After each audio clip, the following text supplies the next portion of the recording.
명품 여행, 가방이 철문 너머로 세게 내던져져 빗물에 젖은 아스팔트 바닥에 부딪혔고 흙탕물이 튀어 진흙투성이 옷 위로 흩뿌려졌다. 그것은 단순한 물건이 아니었다. 그것은 모든 것을 빼앗긴 한 여자의 마지막 자존심이었다. 비. 이 부유한 한남동에 억수 같은 비가 쏟아지고 있었다.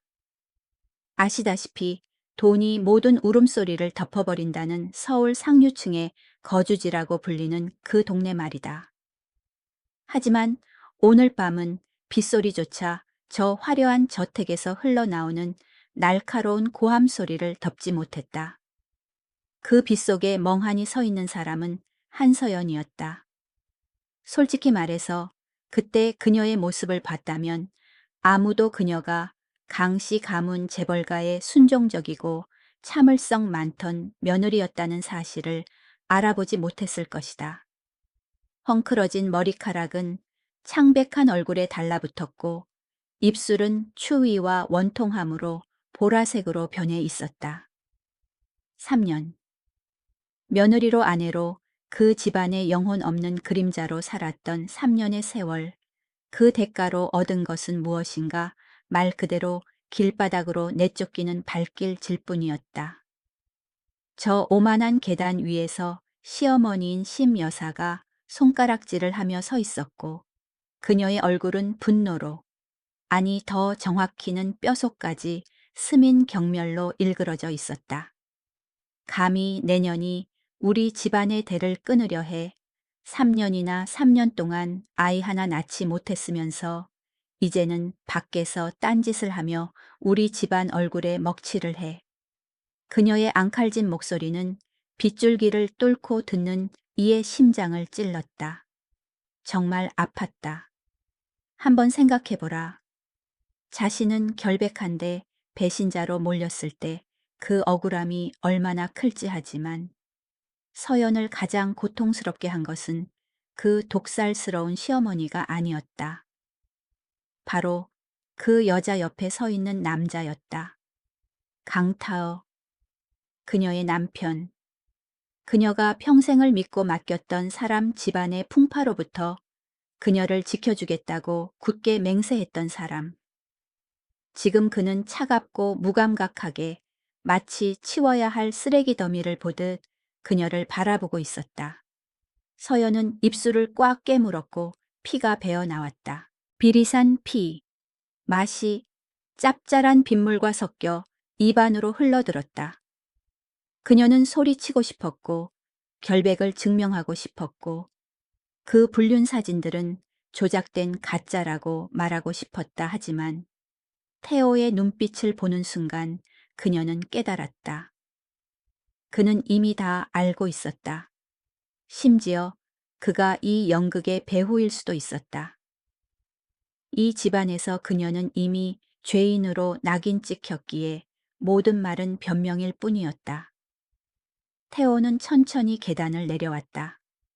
그는 여전히 그 빌어먹을 만큼 세련된 모습을 한 채 손에는 흰색 서류 봉투를 들고 있었다. 그는 그 봉투를 그녀의 얼굴에 던졌다. 빗물에 젖은 종이가 서연의 뺨에 달라붙었다. 차가웠다. 피해자인 척 연기 그만해.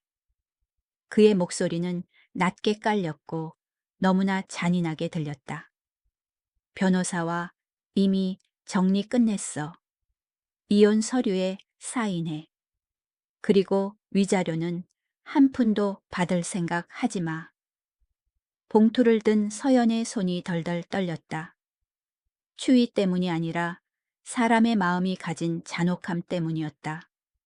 바로 그때 그녀의 시선이 무심코 남편의 어깨 너머 불 켜진 거실 창문으로 향했다. 그리고 그녀가 무엇을 보았는지 아는가 최미나. 대학 시절부터 가장 친했던 친구. 서연이 재벌가 시집살이의 고충을 털어놓고 나누던 바로 그 미나였다. 미나는 그곳에 서서 레드와인 잔을 들고 입가에 승리의 미소를 띠고 있었다. 그녀는 덫에 걸려 발버둥 치는 시궁창 쥐를 보듯 서연을 내려다보고 있었다. 그 순간 모든 것이 터져 나왔다. 아, 그랬구나. 남편의 잦은 출장, 늦은 야근, 미나의 의미심장한 조언들. 그 모든 것이 완벽한 연극이었다. 서연은 남편과 집을 잃었을 뿐만 아니라 가장 믿었던 친구에게 등 뒤에서 치명적인 칼을 맞은 것이다. 배신감, 그것은 정말 끔찍했다. 사람을 마비시키고 모든 것을 포기하고 싶게 만들었다.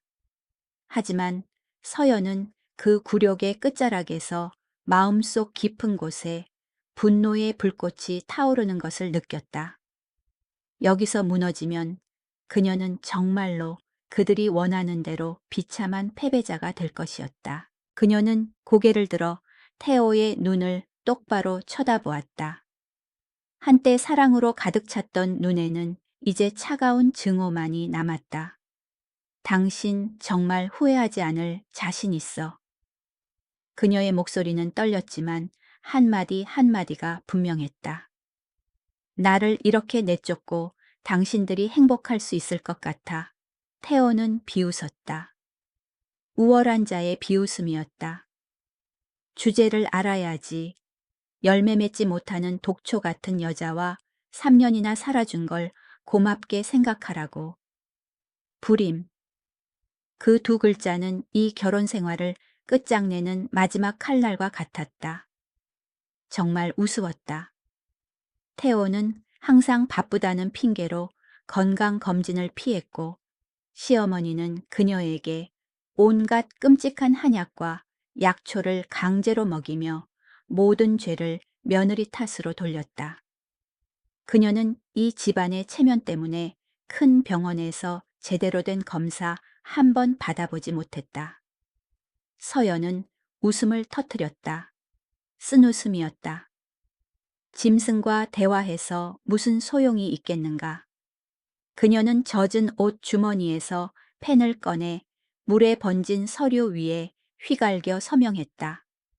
그리고 서류 뭉치를 태호의 가슴에 거칠게 찔러 넣었다. 좋아.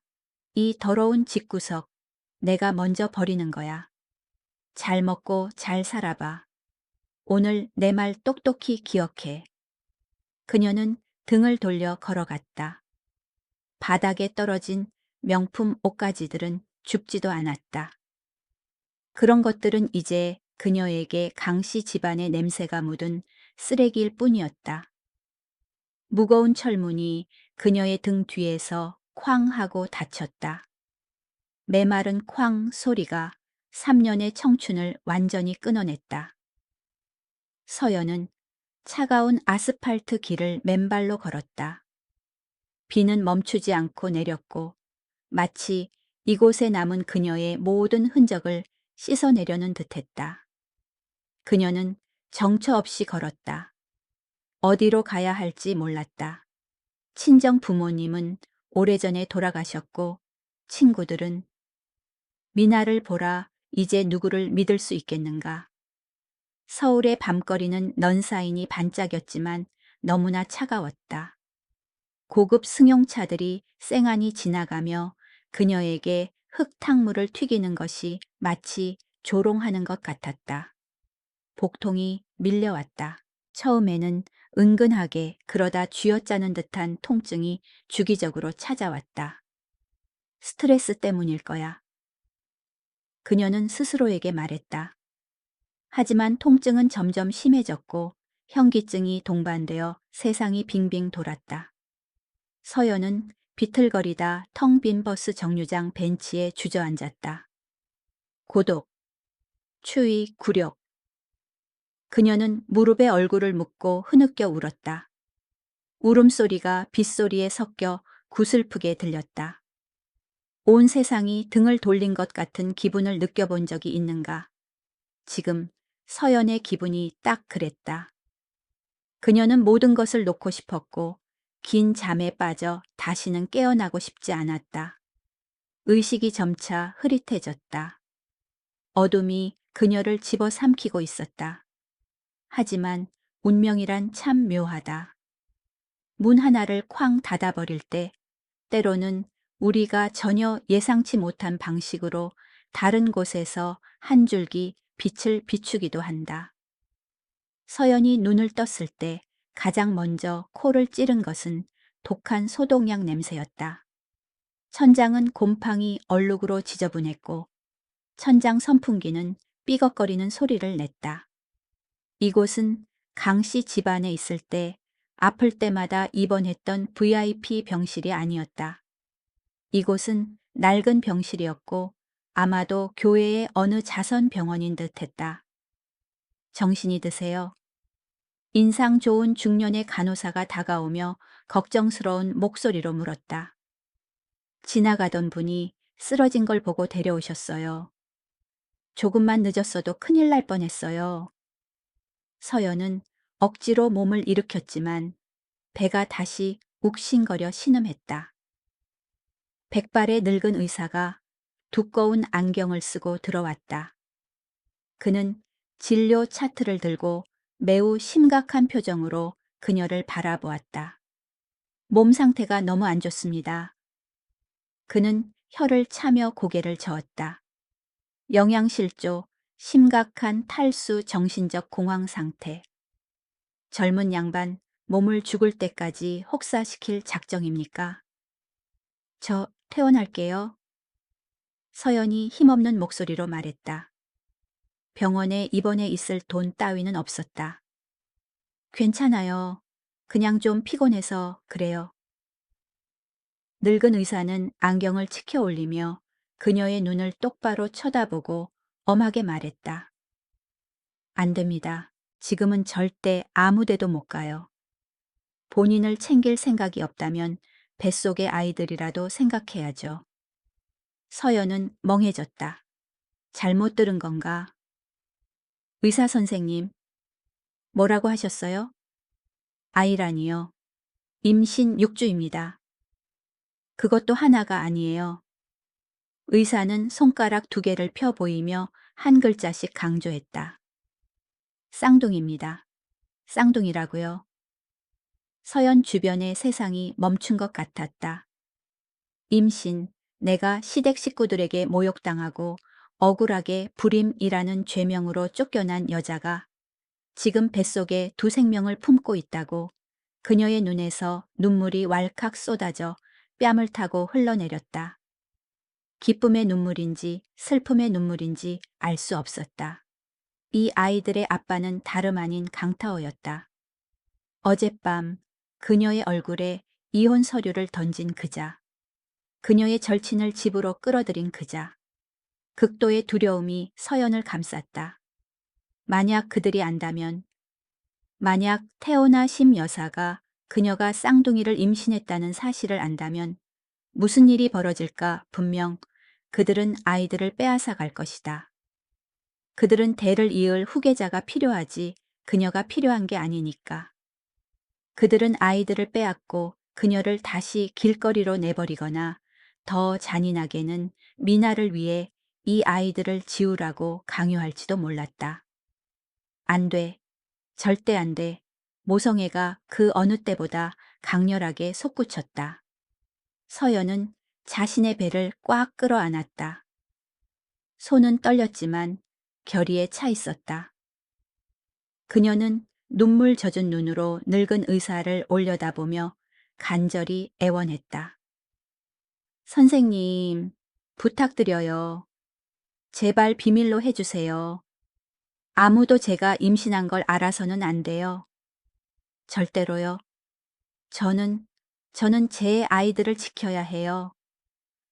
늙은 의사는 초췌한 여인을 바라보며 그녀의 눈 깊은 곳에 서린 두려움과 결의를 보았다. 그는 한숨을 내쉬며 가볍게 고개를 끄덕였다. 알겠습니다.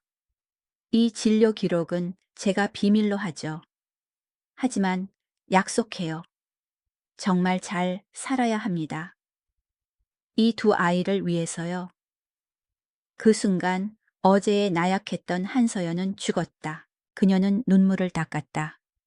눈빛은 더 이상 흔들리지 않았고 칼날처럼 차가워졌다. 그녀는 더 이상 버림받은 아내가 아니라 어머니였다. 그리고 자식을 위해서라면 어머니는 무엇이든 할 수 있었다. 복수를 위해 악마가 되는 것까지도. 강타오 최미나 심여사. 기다려라. 서연은 침대 시트를 하얗게 질리도록 꽉 쥐며 속삭였다. 당신들은 나를 버린 게 아니라 당신들 가문의 운과 미래를 버린 거야.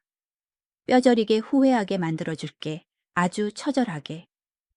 아시는지 모르겠지만 사람들은 흔히 군자의 복수는 10년이 걸려도 늦지 않다고 말한다. 하지만 하늘 품은 모성애를 가진 여자의 힘은 그보다 훨씬 더 무섭다. 시간은 쏜살같이 흘렀다. 7년. 7년은 아이가 자라기에 충분히 긴 시간이고 한 사람의 운명을 완전히 바꾸기에도 충분한 시간이다. 자, 뉴욕으로 가보자. 뉴욕의 겨울 추위는 서울과 달랐다. 훨씬 더 시리고 고독했다. 매일 밤 경찰차 사이렌 소리가 요란하고 벗겨진 벽에서 곰팡이 냄새가 피어오르는 퀸즈, 깊숙한 곳의 허름한 아파트에 한국인 세 모녀가 살고 있었다.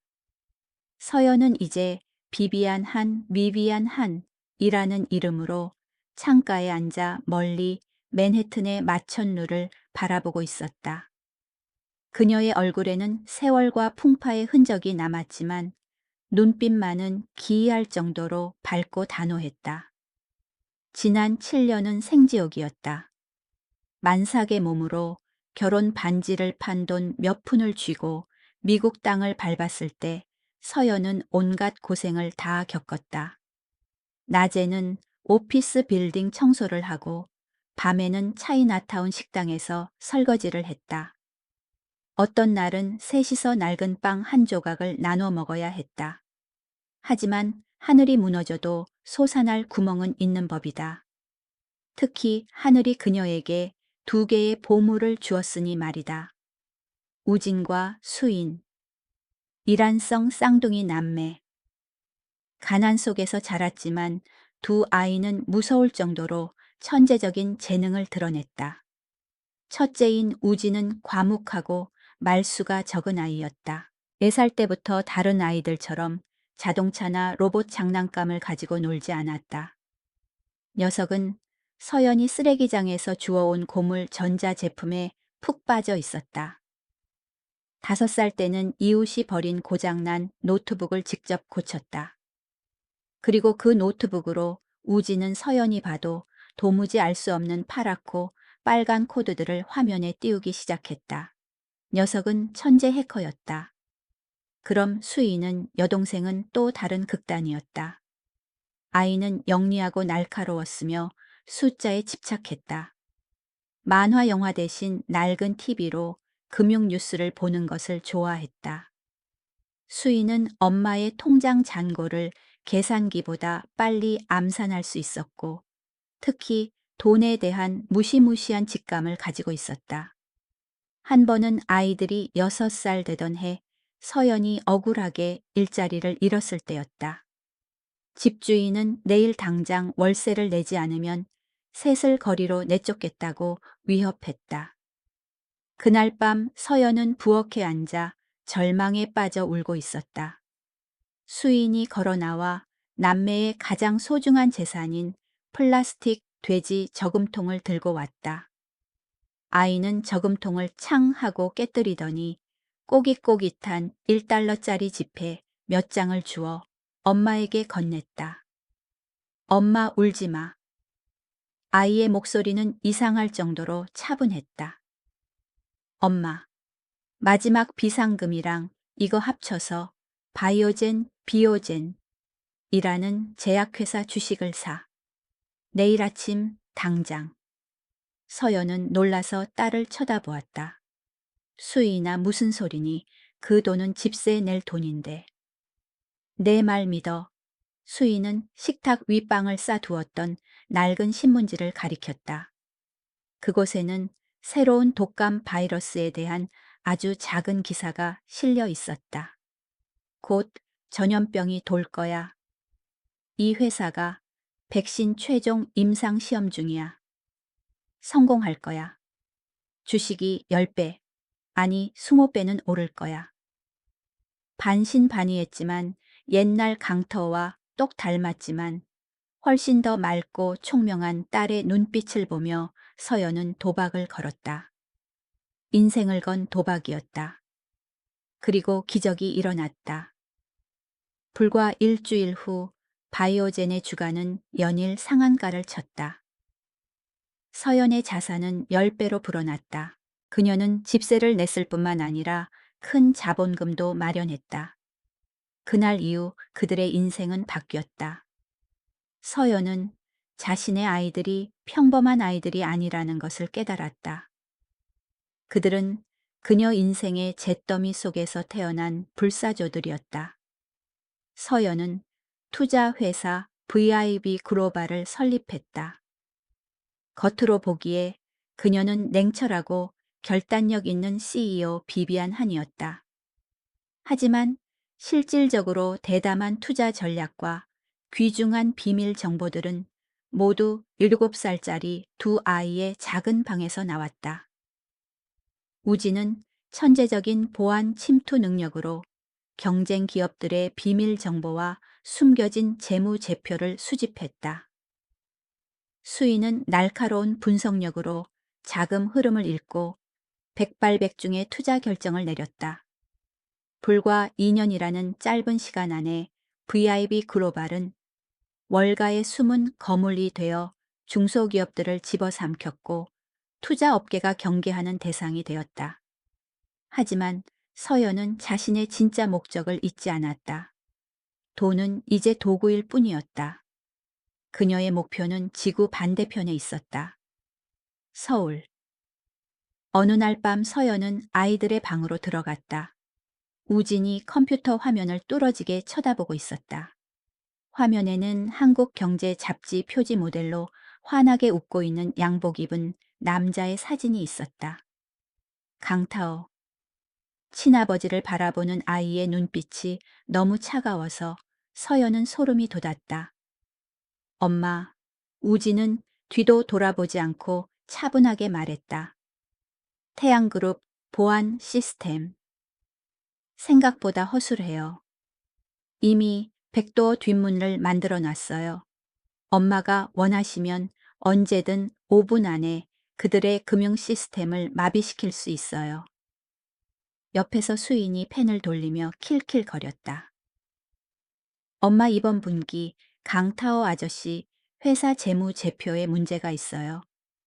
주주들을 속이려고 매출을 허위로 작성하고 있네요. 주가가 너무 부풀려져 있어요. 지금 우리가 살짝 건드려주면 어떻게 될까요? 서연은 다가가 두 아이를 품에 안았다. 그녀는 아이들의 냄새를 맡았다. 생명의 냄새, 희망의 냄새, 그리고 다가올 달콤한 복수의 냄새를. 아직 아니야 얘들아. 그녀는 우진의 머리를 쓰다듬고 수인의 이마에 입을 맞췄다. 아직 무너뜨릴 때가 아니야. 일단 그곳으로 돌아가야 해. 그들이 우리를 보게 해야지. 아주 높이 올라가게 뒀다가 떨어질 때 정말 고통스럽게 만들어야 해. 그녀는 일어나 화장대 쪽으로 갔다. 가위를 든 서연은 예전에 부드러웠던 긴 머리를 과감하게 잘라버렸다. 세련되고 날카로운 단발머리 아래로 각지고 성숙하지만 위험 있는 얼굴이 드러났다.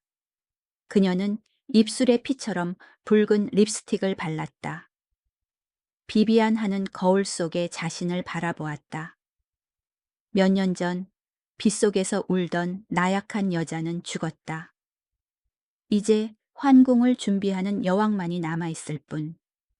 강터 최미나 심여사. 잘들 살고 있나 마지막 남은 평온한 날들을 마음껏 즐겨둬. 한서연이라는 이름의 태풍이 돌아가고 있으니까. 다음 날 아침 JFK 공항. 새 모녀가 검은색 리무진에서 내렸다. 서연은 선글라스를 쓰고 명품 트렌치 코트를 걸친 채 압도적인 분위기를 풍겼다. 양옆에는 우진과 수인이 섰는데 고작 7살임에도 보기 드문 총명함과 자부심이 뿜어져 나왔다. 우진의 손에는 작은 검은색 USB가 들려 있었다. 그 안에는 제국 하나를 파멸시킬 무기가 들어 있었다. 수인은 항공편 전광판을 바라보며 장난기 어린 하지만 반쯤은 비웃는 듯한 미소를 지었다. 엄마 서울행 비행기가 곧 이륙해요. 수인이 말했다. 할머니랑 새엄마 얼굴이 너무 보고 싶네요. 서연은 미소를 지었다. 보는 사람의 등골을 서늘하게 만드는 미소였다. 가자 얘들아. 집에 가야지. 우리 것을 되찾으러. 비행기는 이륙하여 하늘을 가르고 동쪽을 향해 날아갔다. 서울이 기다리고 있었다. 가짜 승리에 도취해 있는 배신자들은 자신들의 종말이 이미 정해졌다는 사실을 전혀 모르고 있었다. 버림받은 아내와 두 천재 아이들의 복수극은 이제 막 시작되었다. 김포공항 국제선 입국장의 자동문이 열리는 순간 장담하건대 공기가 얼어붙는 것 같았다. 에어컨 바람 때문이 아니라 그 여자에게서 뿜어져 나오는 압도적인 기운 때문이었다.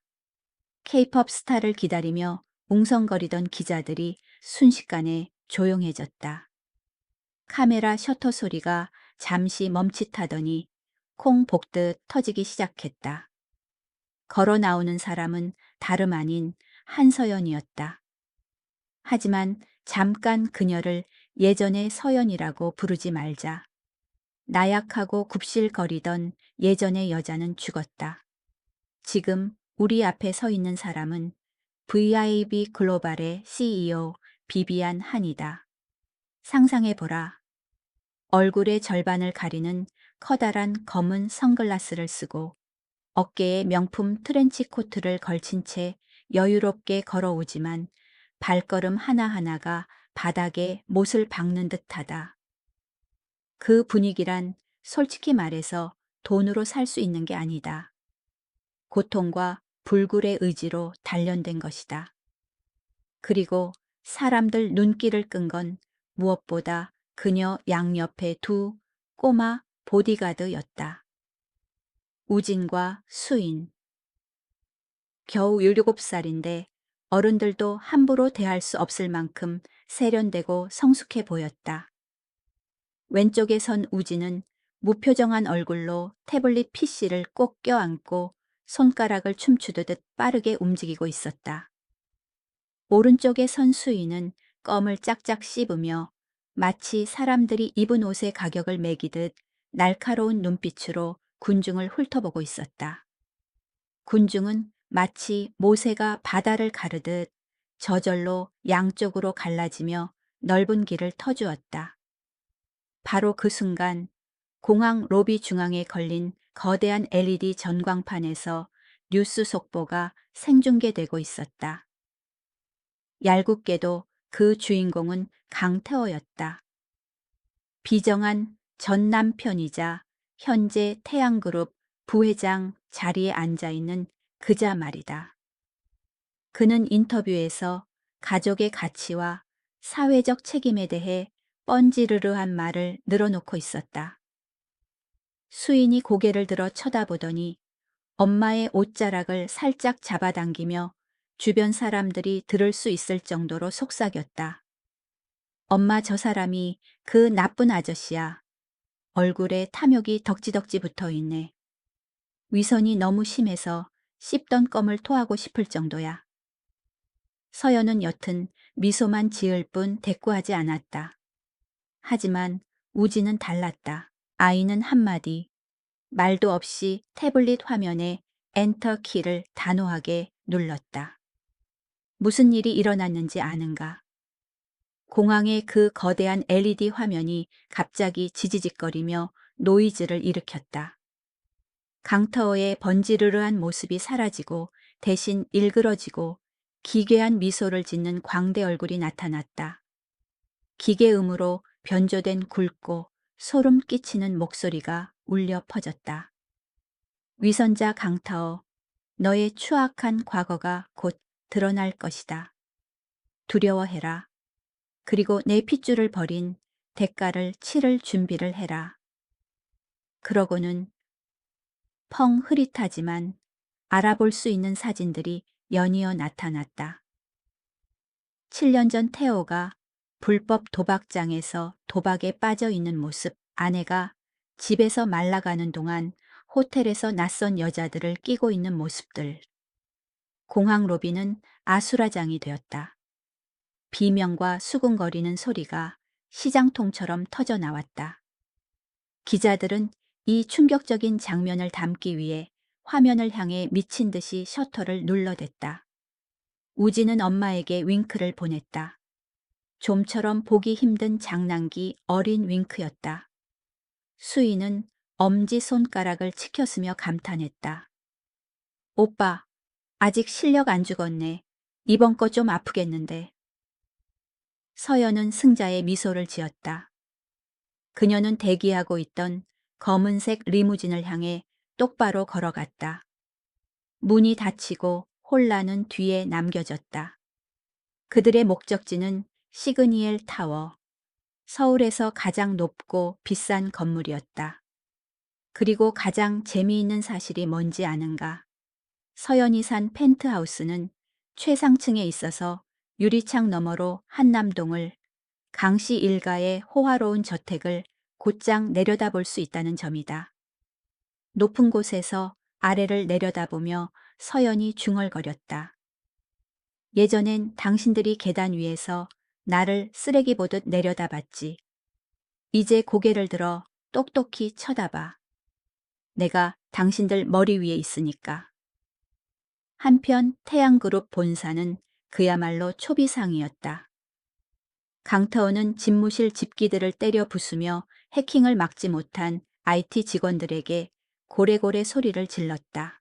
그 옆에서 예전의 배신자 친구이자 이제는 정식 아내가 된 최미나는 핏기 하나 없는 얼굴로 서 있었다. 그녀는 떨면서 물었다. 태호 씨, 설마 한서연이 돌아온 건 아니겠죠? 저 말투, 저 방식. 태호는 딱 잘라 말하며 눈을 부라렸다. 너 미쳤어. 그 무능한 년한테 무슨 그런 능력이 있어. 미국 어느 구석에서 굶어 죽었거나 객사했겠지. 이건 분명 경쟁사의 비열한 공작이야.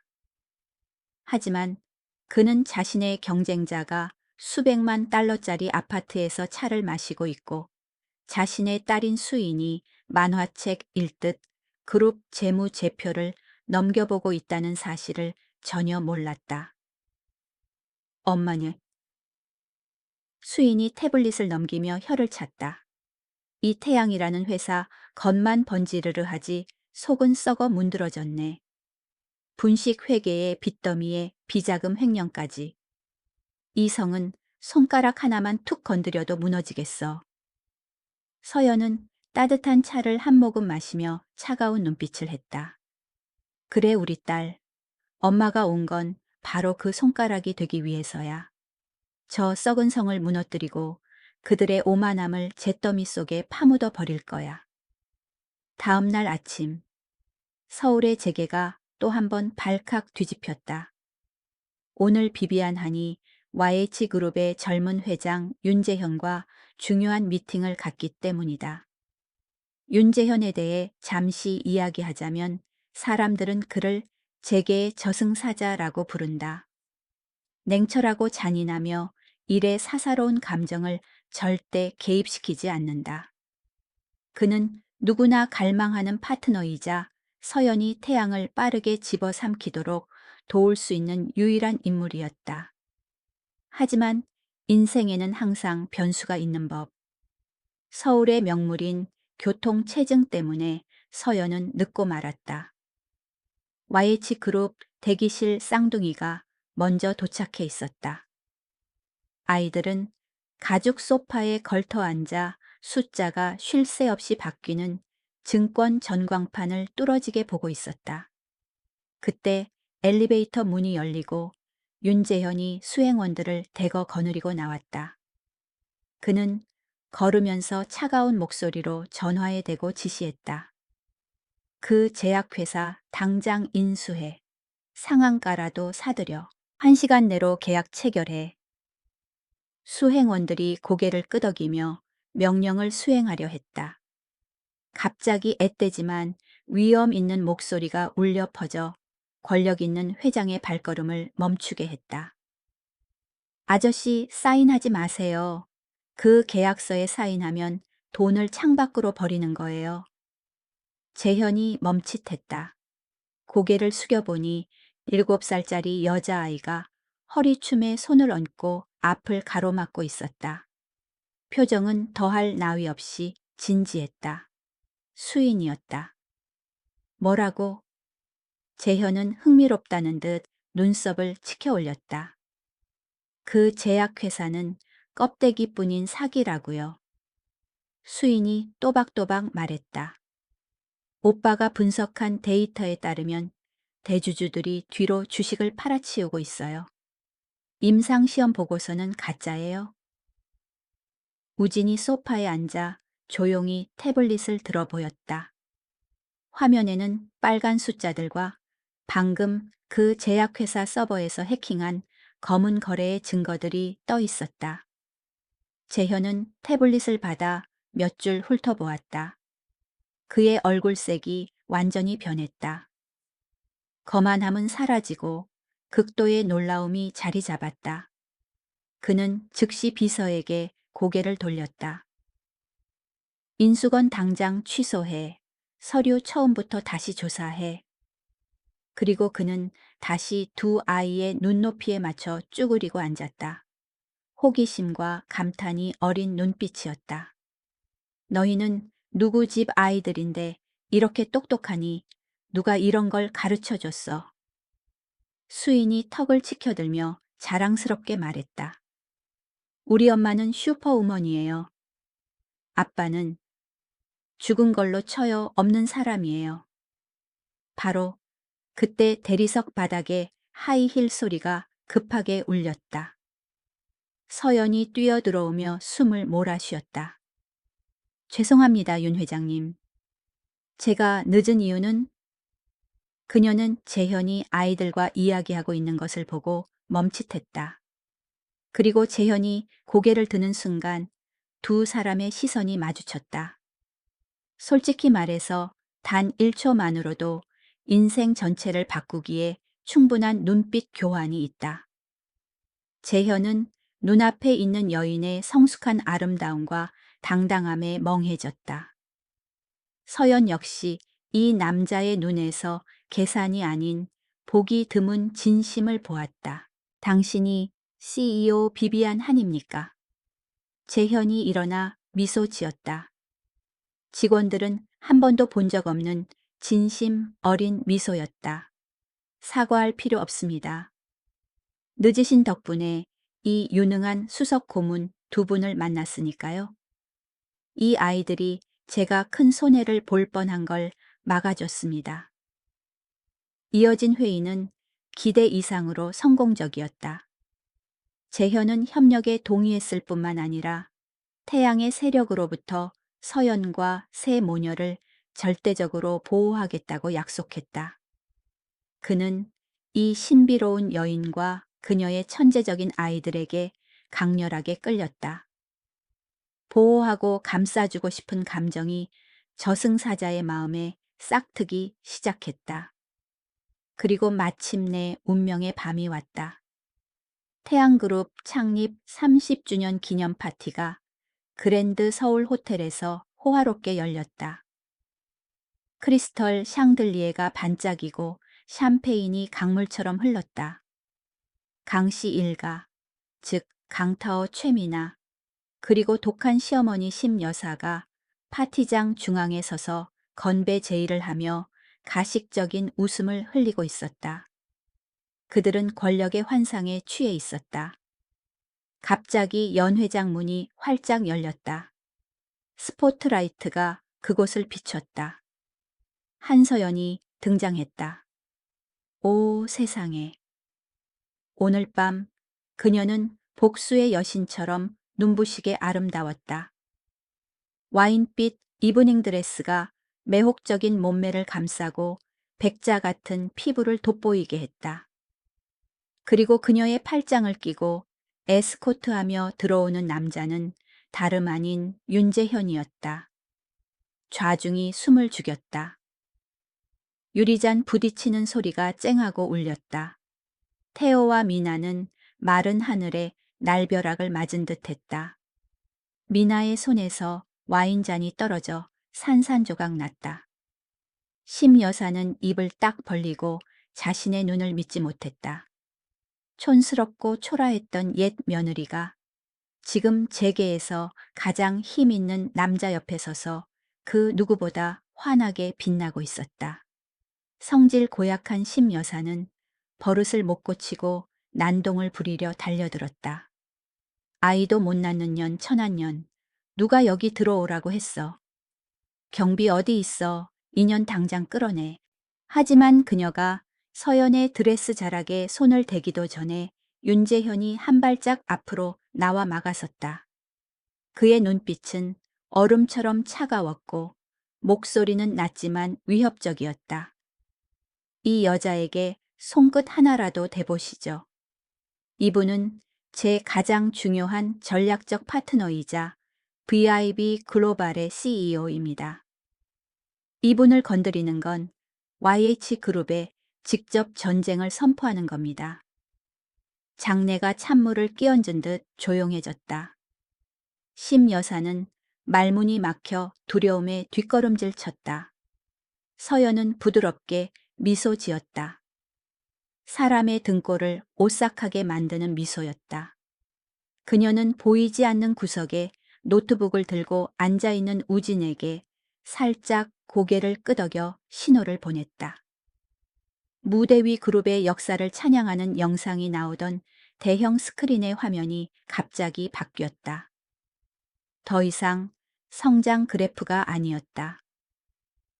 마카오에서 미친 듯이 도박을 하며 돈을 뿌리고 직원을 욕하는 심 여사의 몰카 영상이었다.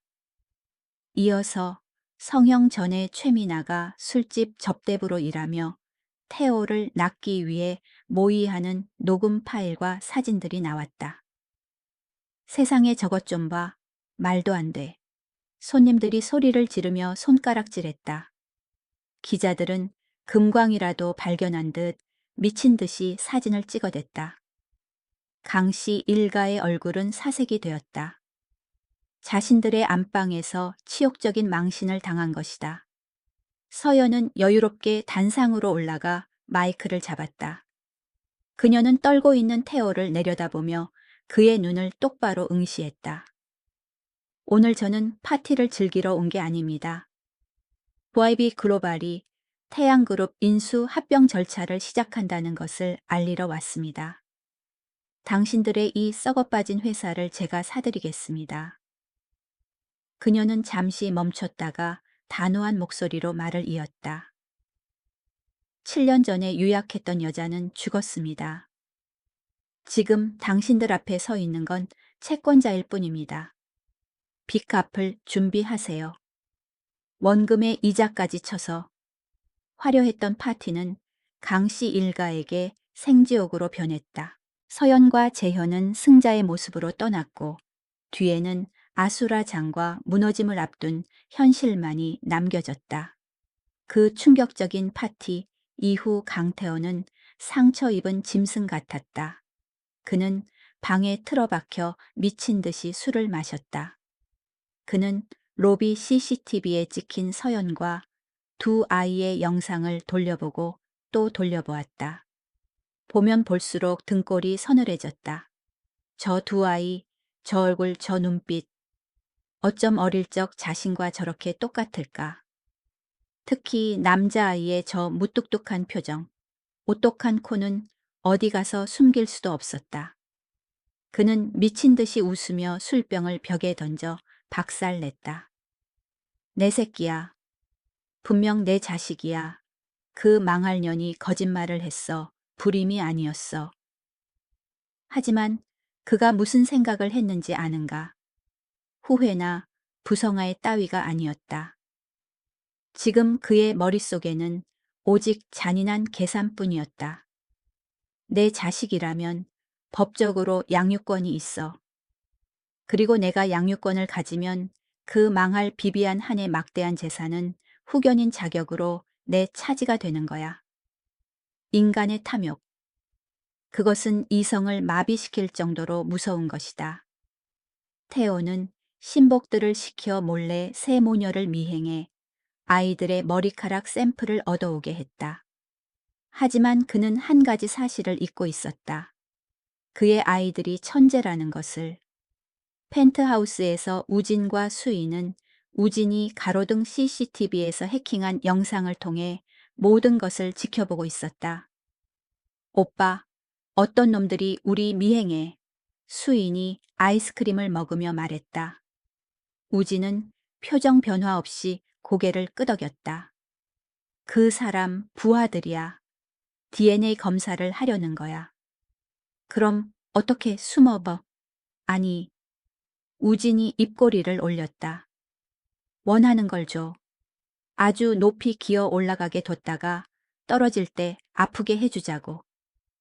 그렇게 우진은 산책하던 공원 벤치에 일부러 머리카락 몇 올을 남겨두었다. 테오의 하수인들은 금덩이라도 주운 듯 기뻐하며 가져갔다. DNA 검사 결과 친자 관계 확률 90%. 테오는 결과지를 손에 쥐고 기쁨에 손을 떨었다. 그는 즉시 기자회견을 열고 속임수에 당한 아버지 연기를 하며 서연이 아이들을 납치해 7년 동안 천륜을 끊어놓았다고 울며불며 호소했다. 그는 법원에 친권 확인 소송을 냈다. 여론은 양날의 검처럼 흔들리기 시작했다. 사람들은 서연을 의심하기 시작했다. 왜 아이를 숨겼지? 왜 사람의 친권까지 박탈해? 비난의 목소리가 나오기 시작했다. 하지만 서연은 이상하리만큼 침착했다. 그녀는 두 아이를 품에 안고 조용히 말했다. 그자는 내 아이들이 물건인 줄 아나 봐. 버리고 싶으면 버리고 찾고 싶으면 찾는 두 천재 어린이의 방역이 시작됐다. 우진과 수인은 인터넷에 충격적인 녹음 파일을 공개했다. DNA 결과가 나온 직후 테오가 변호사와 나눈 대화였다. 녹음 테이프 속에서 테오의 목소리가 탐욕스럽고 역겹게 또렷이 들렸다. 무슨 수를 써서라도 양육권을 가져와야 해. 그 꼬맹이들만 손에 넣으면 서연이 그년의 7천억 원 재산이 내 손안에 들어온다고. 그때 가서 애들은 기숙 학교에 쳐넣어버리고 실컷 즐기면 돼. 이와 함께 우진은 마지막 결정타인 CCTV 영상을 공개했다. 7년 전 비 오는 밤, 만삭의 몸으로 옷가지를 뒤집어 쓰고 태호와 심 여사에게 쫓겨나 웅덩이에 넘어지는 서연의 모습이었다. 대한민국 전체가 들끓었다. 진실이 적나라하게 드러났다. 방금 전까지 서연을 비난하던 사람들은 이제 태호를 향해 저주를 퍼부었다. 짐승, 악마, 개만도 못한 놈. 가정법원에서 태호는 여전히 상처받은 뉘우치는 아버지 연기를 하려 했다. 하지만 서연은 결정타를 날렸다. 그녀는 긴 말 필요 없이 짧은 영상 하나를 틀었다. 바로 두 아이의 직접 증언이었다. 화면 속에서 우진과 수인은 서로 손을 꼭 잡고 카메라를 똑바로 응시했다. 수인이 울먹이지만 단호한 목소리로 말했다. 우리는 태어나기도 전에 엄마와 우리를 버린 아빠 필요 없어요. 우리는 그 사람의 돈벌이 수단이 아니에요. 우리한텐 엄마뿐이에요. 판사가 의사봉을 두드렸다. 강타어의 청구 기각. 그는 완패했다. 시민들의 야유를 받으며 법원을 빠져나오는 태호는 궁지에 몰린 짐승 같았다. 명예도 잃고 회사도 잃고 이제 재산을 차지할 기회마저 잃었다. 그는 미쳐버렸다. 내가 못 가지면 아무도 못 가져. 그는 남은 비자금을 털어 무모한 조폭들을 고용했다. 그의 계획은 이것이었다. 아이들을 납치하고 서연을 협박해 전 재산을 넘겨받은 뒤 세 모녀를 모두 없애버리는 것. 그날 밤 보슬비가 내리고 있었다. 7년 전 그 운명의 밤과 똑같았다. 서연과 재현은 재판 승리를 축하하기 위해 아이들을 데리고 식당으로 가고 있었다. 리무진이 인적 드문 한강 변 도로를 달리고 있었다. 갑자기 어두운 골목에서 트럭 2대가 튀어나와 차의 앞뒤를 가로막았다. 쾅! 요란한 충돌음.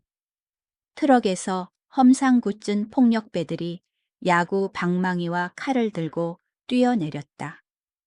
그들은 차 유리를 깨부수며 미친 듯이 소리를 질렀다. 서연은 겁에 질려 두 아이를 꽉 끌어안았다. 수인이 비명을 질렀다. 가만히 있어.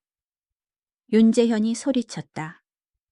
그는 양복 상의를 벗어 팔에 감고 용감하게 문을 열고 밖으로 뛰어나갔다. 재현 혼자서 조폭들을 상대했다.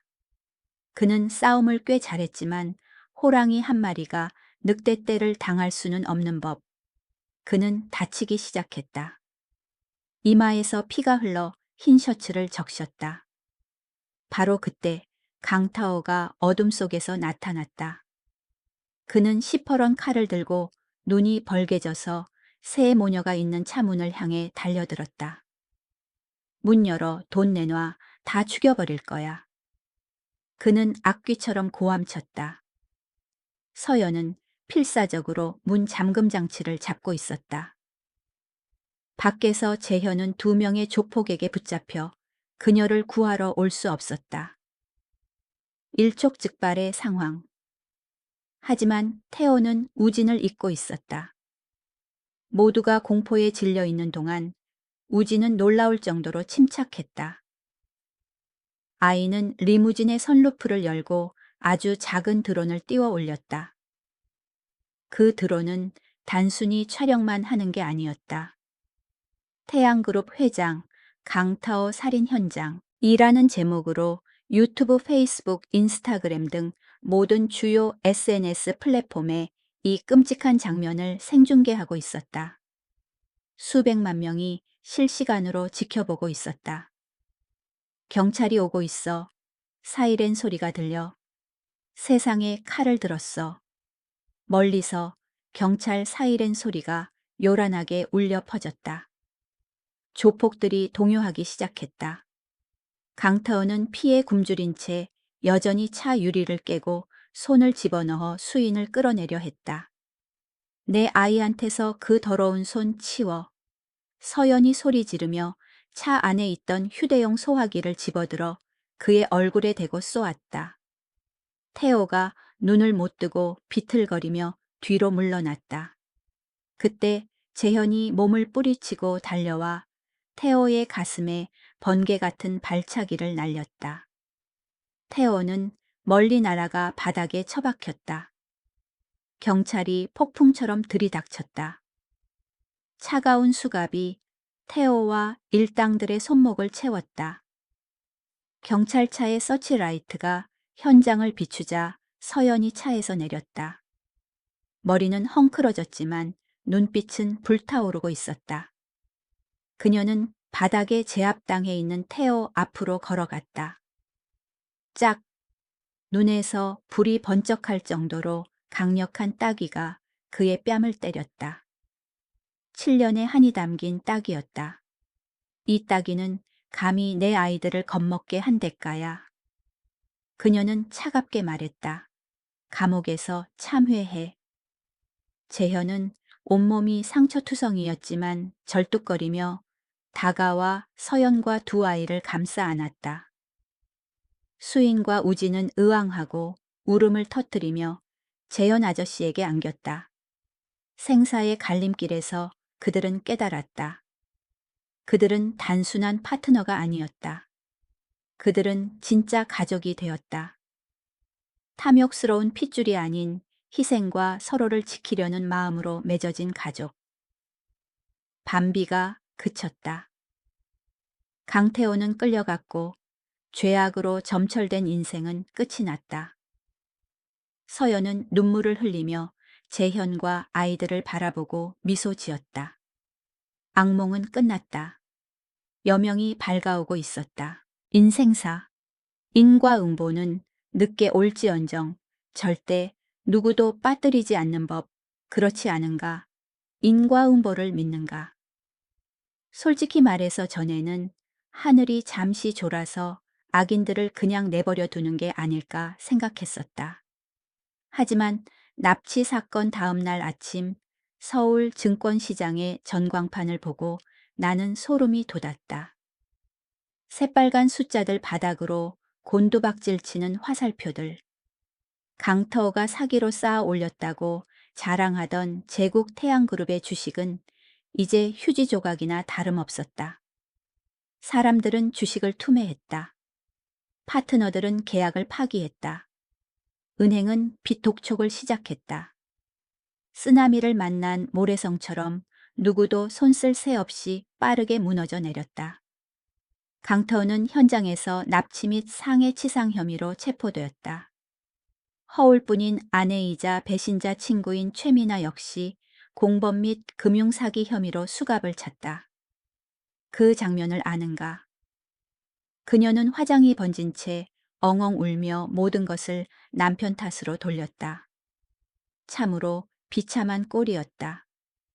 그리고 불호령을 내리던 시어머니 심 여사는 아들의 체포와 가문의 몰락 소식을 듣고 거실에서 뇌졸중으로 쓰러졌다. 깨어났을 때 그녀의 눈은 멍했고 입으로는 의미 없는 말만 중얼거렸다. 예전의 그 위세와 도끼는 온데간데 없고 병들고 고독한 노파만이 남았다. 그리고 올 것이 왔다. 서연이 이끄는 VIB 글로벌이 태양을 공식적으로 인수했다. 그녀는 사명을 VIB 코리아로 바꿨다. 태양이 되고 싶어 오만했던 이름.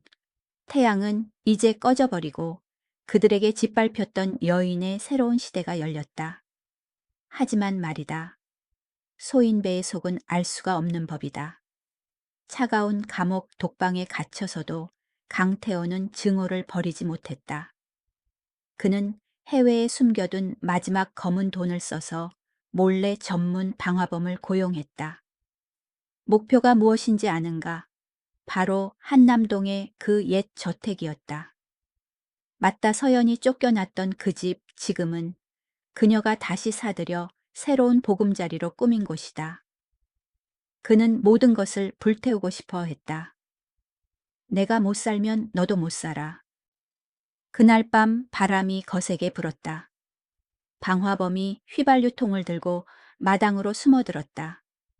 그는 임무를 완수하고 두둑한 돈을 챙길 생각에 들떠 있었다. 하지만 그와 태호는 한 사람을 잊고 있었다. 천재 소년 우진이. 우진은 집의 보안 시스템을 완전히 새로 설계해 두었다.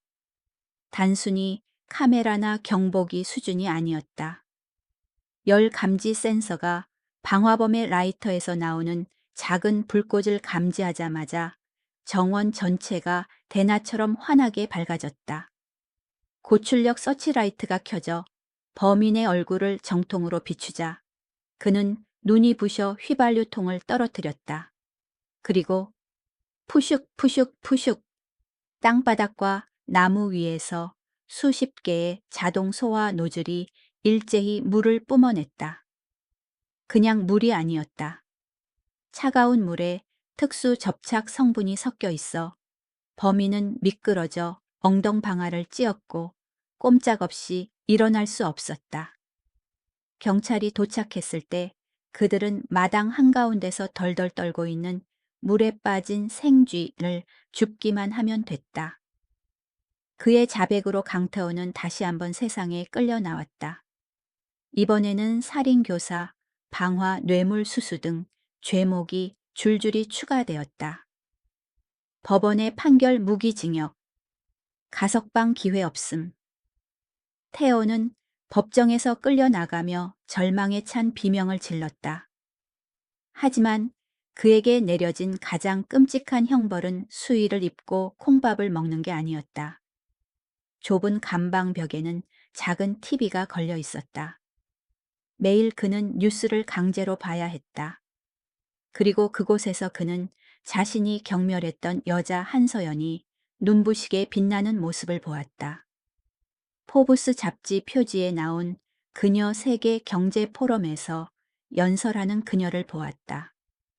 그리고 가장 고통스러운 것은 그녀가 윤재현과 자신이 버린 두 아이와 함께 행복하게 웃는 모습을 보는 것이었다. 교도관의 말에 따르면 그는 밤마다 벽에 머리를 찌으며 미친 듯이 웃다가 또 서연의 이름을 부르며 울부짖는다고 한다. 하지만 모든 것은 너무 늦었다. 감옥에서의 뒤늦은 후회는 매일 그의 뼈를 갉아먹는 독약일 뿐이었다. 과거의 어두운 그림자를 뒤로하고 서연의 인생은 이제 가장 화려하고 따뜻한 새 페이지로 넘어갔다. 서연은 어머니일 뿐만 아니라 진정한 아이콘이 되었다.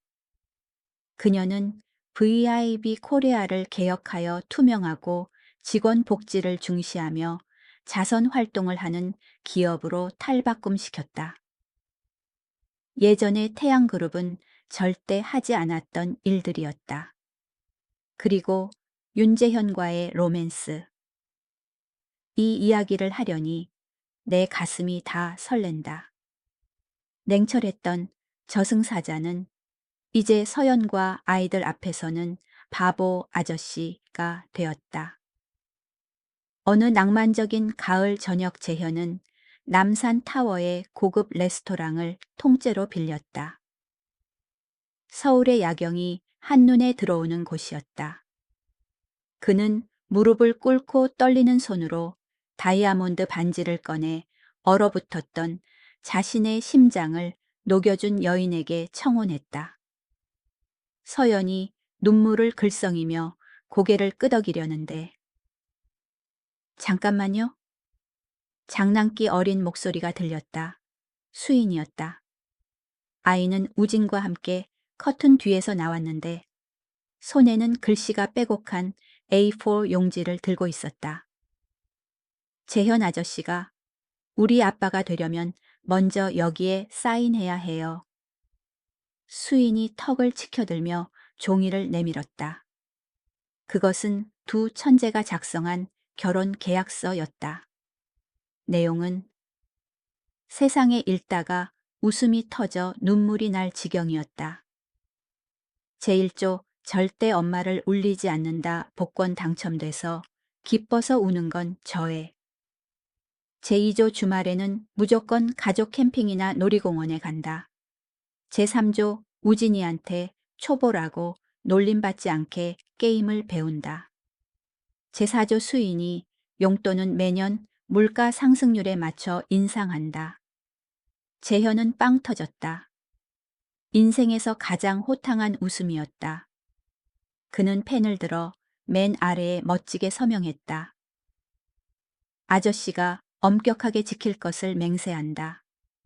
서연은 인생에서 가장 소중한 세 남자를 껴안았다. 행복은 때로는 이렇게 소박하고 유머러스한 방식으로 찾아오는 법이다. 아, 그리고 심여사 서연의 전 시어머니 이야기 하나 더. 뇌졸중과 아들을 잃은 충격으로 그녀는 치매에 걸렸다. 알츠하이머 증세가 무서울 정도로 빨리 진행됐다. 그녀는 한남동 거리를 배회하며 쓰레기통을 뒤져 음식을 찾았고 입으로는 계속 태호의 이름을 불렀다. 어느 날 서연은 우연히 그녀와 마주쳤다. 심 여사는 멍한 눈으로 서연을 보며 때 묻은 손을 내밀었다. 아가씨, 내 아들 못 봤수. 참 착한 애인데 밥 먹으러 올 때가 됐는데. 서연이 어떻게 했을 것 같은가? 비웃었을까? 욕을 했을까? 아니, 그녀는 자신을 지옥으로 떨어뜨렸던 여인을 바라보며 한숨을 내쉬었다. 그녀의 눈에는 증오가 없었다. 연민만이 남아있을 뿐이었다. 저분은 이미 하늘의 벌을 충분히 받았어. 서연이 조용히 말했다. 그녀는 사람을 시켜 심 여사를 최고급 요양원에 입원시켰다. 그녀가 죽을 때까지의 모든 비용을 선불로 지불했다. 전기 남아서가 아니었다. 한 인간으로서의 마지막 존엄을 지켜주고 싶었고 또 자신의 아이들을 위해 덕을 쌓기 위함이었다. 자신을 해친 사람보다 더 잘 살고 더 관용을 베푸는 것, 그것이야말로 가장 고귀한 복수였다. 서연과 재현의 결혼식은 어느 화창한 날 열렸다. 호화로운 5성급 호텔이 아니라 눈물로 가득 찼던 바로 그 옛집의 정원에서 이제는 흰 장미와 웃음소리가 가득한 그곳에서 식을 올렸다. 서연은 심플하지만 우아한 순백의 웨딩드레스를 입었다. 아버지가 손을 잡아줄 필요도 혼자 걸을 필요도 없었다. 양옆에는 멋진 턱시도를 입은 우진과 예쁜 드레스를 입은 수인이 있었다. 두 아이는 엄마의 손을 잡고 예식장에 서 있는 재현에게 인도했다. 엄마를 아저씨한테 맡길게요. 우진이 제법 남자답게 말했다. 계약 위반하면 아저씨네 집 화장실 문이 자동으로 잠기도록 보안 설정해 둔 거 알죠? 하객들이 와하고 웃음을 터뜨렸다. 재현은 서연의 손을 꼭 잡고 그녀의 눈을 깊이 바라보았다. 나에게 와줘서 고마워. 이 두 천사를 데려와줘서 고마워. 반지를 교환하는 순간 맹세코 그 자리에 있던 모든 이들의 눈시울이 붉어졌다. 그것은 단순한 결혼식이 아니라 재탄생이었다. 배신의 잿더미 속에서 행복의 꽃이 가장 찬란하게 피어났다. 1년 후 한강변에 저녁 노을이 내려앉았다. 강물은 꿀을 바른 듯 금빛으로 반짝였다. 바람이 살랑이며 삶의 평화로운 숨결을 실어왔다. 서연은 잔디밭에 앉아 재현의 어깨에 머리를 기대고 있었다. 그녀의 배는 불룩해져 있었고 두 사람 사랑의 결실인 또 하나의 작은 생명이 자라고 있었다. 멀지 않은 곳에서 우진은 모형 비행기를 조종하고 있었고 수인은 아이패드로 무언가를 계산하다가 가끔 소리쳤다. 아빠가 사준 주식 또 상한가예요. 재현은 아내의 배를 부드럽게 쓰다듬으며 미소 지었다. 보여. 행복은 멀리 있는 게 아니야. 서연은 눈을 감고 깊게 숨을 들이마셨다. 그녀는 8년 전 폭우가 쏟아지던 밤 맨발로 걸으며 차라리 죽고 싶어 했던 절망의 순간을 떠올렸다. 그때는 꿈에서도 오늘 같은 날이 올 거라고 상상조차 못했다. 어떤 순간에는 무너졌다고 생각했어요. 그녀가 속삭였다. 하지만 알고 보니 폭풍은 하늘을 더 파랗게 만들기 위해 지나가는 거였어요. 보시라, 인생이란 참 기묘하다. 우리를 죽일 것 같았던 고통이 오히려 우리를 다시 태어나게 하는 원동력이 되기도 하니까. 지금 어려움을 겪고 있거나 막다른 골목에 있다고 느끼거나 누군가에게 부당한 대우를 받고 있다면 한서연의 이야기를 기억하라. 포기하지 마라. 무너지지 마라. 끈질기게 그리고 찬란하게 살아라. 왜냐하면 가장 달콤한 복수는 적들이 갈망하지만 절대 가질 수 없는 행복하고 완벽한 삶을 사는 것이니까. 나를 믿어라. 비 온 뒤에는 반드시 무지개가 뜬다. 그리고 때로는 그 무지개가 당신의 기대보다 훨씬 더 아름다울 수도 있다.